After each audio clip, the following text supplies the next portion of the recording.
Hey, good evening to you everybody, and welcome to the Cleveland Sports Report. I am your host, Nick Brolis. Thank you for joining me on this 36th edition of the Cleveland Sports Report. I appreciate your viewership and got a ton of Cavs stuff to talk to you about. But of course, first, I want to talk to you guys about was the Cleveland Indians. And certainly if you watched the series over the weekend and the Colorado Rockies were in town, get the brooms out. Get the brooms out. That would look more like a windshield wiper to you probably. But anyways, the Cleveland Indians, they swept the Colorado Rockies right back home.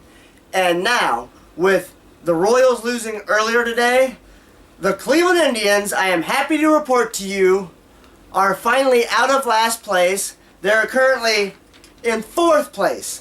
So thank you, Kansas City, for your help out. And before I get to the Indian news and notes, speaking to you about standings, I wanted to go over with you guys real quick, briefly, with the standings since we're on the topic. In the American League East, you have Toronto in first place at 34-24, followed by the Yankees at 29-26. Over here in the Central, you got Detroit still maintaining a strong hold on first place with a 31-22 record, followed by the White Sox at 500 mark at 29-29. And then you have over in the West, the A's still staying strong at 35-22, followed by the Angels at 30-26. Over in the National League, in the East, the Braves are at 31-25 in first place, followed by Miami, who is at even mark at 28-28. In the Central, you got the Milwaukee Brewers at 34-23. St. Louis Cardinals are in second place with a record of 30-27. And of course, over in the National League West, to round things up for your standings this week on the Cleveland Sports Report, the San Francisco Giants have a very strong hold on first place with a record of 37-20. Followed by the Los Angeles Dodgers, who are currently playing right now on Sunday Night Baseball against the Pittsburgh Pirates with a record of 30-27. Gotta love this tablet. Just absolutely love it. So, the Indians, they swept the Rockies, as I just told you, and they now have a record of 27-30. And they won by a final score of 6-4, thanks to a Michael Bourn walk-off 2-run homer to right field. He didn't crush it, but for him, he crushed it. Nice contact with the bat and the ball there. And, you know, I think I've said this to you guys on numerous occasions, especially when the season first started.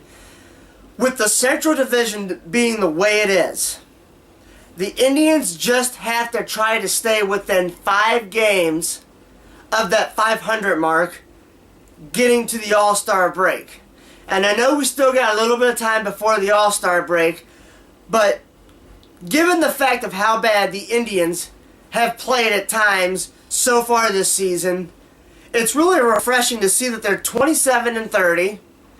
They got a chance. I'm not going first place. I've already told you I got the Tigers winning the Central. And I still think the Indians are only going to win 75 games. I think they're just going to barely miss that second wild card that Major League Baseball implemented last year. But if they can at least just stay close to 500 by the All-Star break, I give them a slight opportunity to catch that second wild card spot in baseball, because again, the way that the Central was built and the records going the way that they are, I just don't see the Indians being able to keep up with even second place.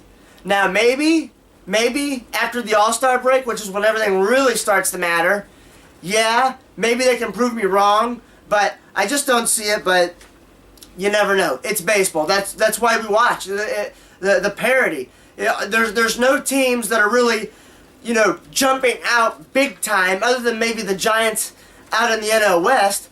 But even then, there's so much baseball left to be played.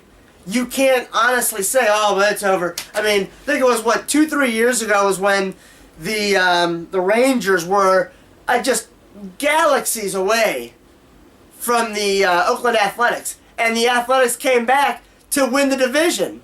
So, you never know. But anyways, staying close to 500, that's a big goal, a big thing for me. Upcoming series, they have a 3-game home, the rest of the homestand, which is 3 games, against the Boston Red Sox, who come in as one of the hottest teams in baseball, really. Ever since that brawl with the Tampa Bay Rays, they've been hot. And then a tough stretch for the Indians. They go on the road starting Friday. They have a 4-game series at Texas, a 2-game series at Kansas City, and then a 4-game series out at Fenway against the Boston Red Sox. The Lord only knows what's going to be, have happened by then. So it's going to be a really tough road trip for the Indians. They have one of the absolute worst road records in baseball. I can't tell you off the top of my head what it is right now, but as I sent a friend a text message earlier today during the game, and I said that, if the Indians are going to play this bad on the road, they have got to play even better at home and win even more at home, putting more pressure on themselves to win at home, since they can't figure out a way to win on the road. So, that's with the Indians. Now, this is where it gets a little fun, so to speak, with more things to talk to you about.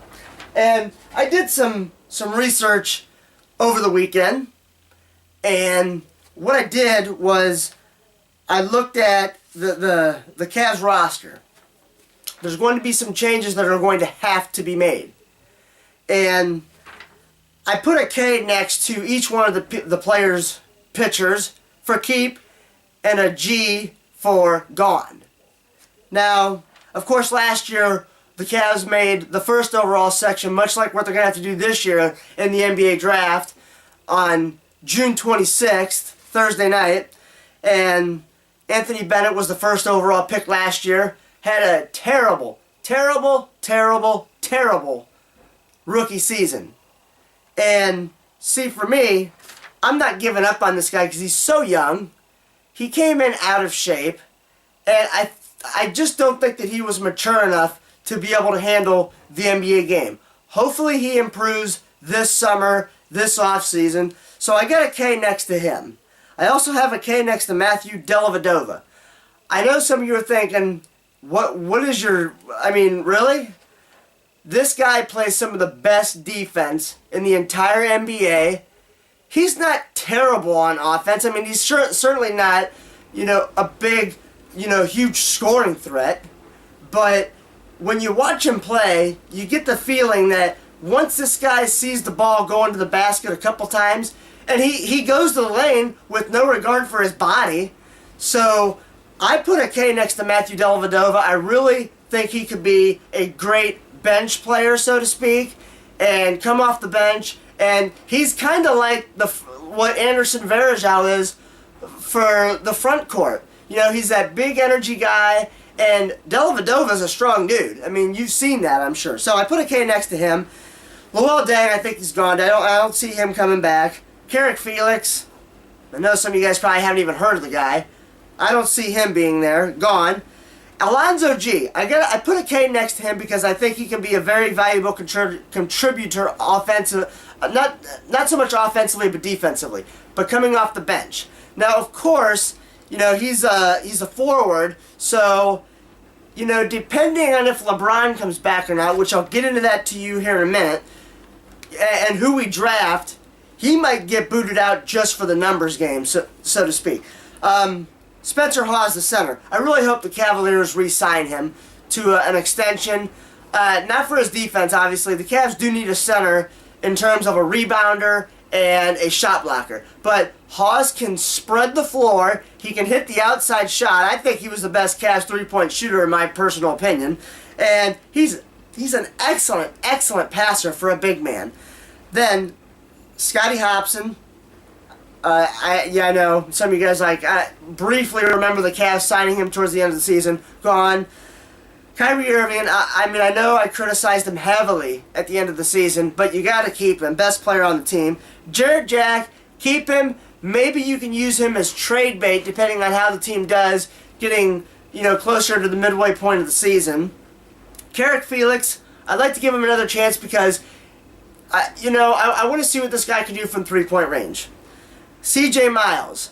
We've got to have a legitimate scorer at the 2 guard. And for right now, he's the best that we have. So maybe if he gets caught up in a numbers game or if he has poor performance, maybe you can find a partner to trade with him. I don't know. Tristan Thompson. I like the guy. I love his personality, but I'm leaning more towards letting him go because he's not consistent, and he hasn't been consistent ever since he played for the Cavs. So obviously, Anderson Varejao, got to keep him. Have to keep him. He has been such a gamer when he's healthy. He keeps possessions alive. You got to have a guy like him. Dion Waiters, keep him unless you can find a better option. But he really came on strong last season. Granted, I know he has some attitude issues at times, but for right now, I say you got to keep him until you can upgrade the position. And then Tyler Zeller, project, but he really had a much better season last year in terms of his production offensively. So that's my opinion on the give and go, so to speak, with the players. Now, in terms of free agents, obviously you got James, who I'm going to say it now. You can record that. You can ask me to record this edition of CSR for you. I don't care. This is where I stand on LeBron. Here's the on-record confession, so to speak. Okay? If Miami can beat the San Antonio Spurs, which the finals start this Thursday, I think it starts at 9:30. If Miami wins and they can have an opportunity next year to go for 4 in a row, which has been done since the Celtics in the 80s, I think it was, LeBron James will stay in Miami. But you're hearing this here. You're hearing this from me right now, Nick Brolis. And you can tweet at me your opinion on what I'm about to say. My Twitter handle is @nbrolis. My email is nickbrolis8404@yahoo.com. Here it is. LeBron James will come back to Cleveland if they lose the NBA Finals to the San Antonio Spurs. You can say all you want about the talent on the Cavs. I don't care. There's much more to deciding these type of situations than just the talent on the team. And I will get into that probably in my next edition of the Cleveland Sports Report. So you just heard it from me. Yes, LeBron will come back if they lose the NBA Finals to San Antonio. So anyways, James obviously can opt out. Carmelo Anthony, he ain't coming here. Get that out of your heads now. Bosh ain't coming here. Wade ain't coming here. Nowitzki is not coming here. Kyle Lowry, I don't know. Let me just run down some of the names real quick because due to time constraints, I'll tell you probably in my next edition of Cleveland Sports Report who I think the Cavaliers actually have an opportunity to bring in as potential free agents. Kyle Lowry, a guard. Eric Bledsoe, Luol Deng, he ain't coming back. I already told you that. Greg Monroe, Pau Gasol, Zach Randolph, Lance Stevenson, Rudy Gay, and Marcin Gortat. Tim Duncan technically is a free agent, but he's going to retire with the Spurs. We all know that. The Cavs do need a center, a power forward, a small forward, and maybe a shooting guard. Now, in terms of head coaches that the Cavs possibly could bring in, Tyronn Lue, Alvin Gentry, Lionel Hollins, who I'm a fan of, and as I just read before I came on the air with you guys, Bulls assistant coach Adrian Griffin is said to be the front runner after interviewing, I think it was on Wednesday, with the Cavs. So there's the news with the Cavs for you. That knocks it down.